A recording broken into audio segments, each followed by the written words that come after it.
आधी 300 कोटीची पुमाची ऑफर नाकारली. त्यानंतर ॲजिलिटाससोबत हातमिळवणी केली आणि फक्त एका दिवसात तब्बल 1.5 लाख शूज विकल्या गेले. 21 जूनला 18 आणि ॲजिलिटासचा लॉन्च इव्हेंट झाला. लोकांनी प्रचंड गर्दी केली. स्टॉक झपाट्याने संपला. पण विराट कोहलीने असा कुठला बिझनेस फॉर्म्युला वापरला की लॉन्च होताच सगळे शूज विकल्या गेले.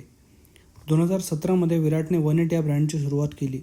त्याच वर्षी त्याने पुमासोबत तब्बल 110 कोटी रुपयांचा करार केला. जोरदार मार्केटिंग, सातत्याने प्रमोशन आणि स्वतःच्या लोकप्रियतेच्या जोरावर 18ला एक वेगळी ओळख मिळवून दिली. पण काही वर्षांनी हा ब्रँड चर्चेतून मागे पडू लागला. त्यानंतर 2025मध्ये पुमासोबतचा त्याचा करारही संपला. करार संपल्यानंतर पुमाने विराटला तब्बल 300 कोटी रुपयांची ऑफर दिली. पण सगळ्यांना आश्चर्य वाटेल असा निर्णय त्यांनी घेतला आणि ही ऑफर नाकारली. त्याऐवजी डिसेंबरमध्ये ॲजिलिटाससोबत सुमारे 40 कोटी रुपयांचा करार केला.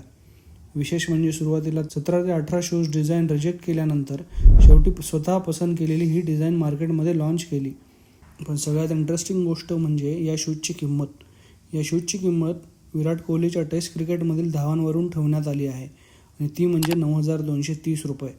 आता उरला होता प्रश्न मार्केटिंगचा आणि इथेच विराटने सगळा गेम बदलून टाकला. त्यांनी या शूजची जाहिरात कोणत्याही मोठ्या सेलिब्रिटीकडून केली नाही. स्वतः हे शूज वापरले, सरावात घातले, ब्लॉग्समध्ये वापरले आणि प्रत्येक सार्वजनिक कार्यक्रमात हे शूज घालून फिरला. म्हणजे ब्रँडचा सर्वात मोठा ब्रँड ॲम्बॅसेडर तो स्वतःच बनला. लॉन्च इव्हेंटमध्येही त्यांनी भन्नाट स्ट्रॅटर्जी वापरली. कुणालाही वेगळा पास दिला नाही. ज्याने शूज विकत घेतले त्यालाच इव्हेंटमध्ये प्रवेश मिळाला. या एका आयडियामुळे फॅन्सनी अक्षरशः खरेदीचा पाऊस पडला आणि अवघ्या 24 तासात तब्बल 1.5 लाख शूज विकल्या गेले.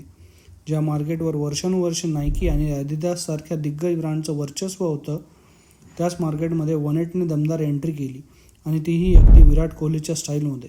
शांत पण थेट इतिहास घडवणारी.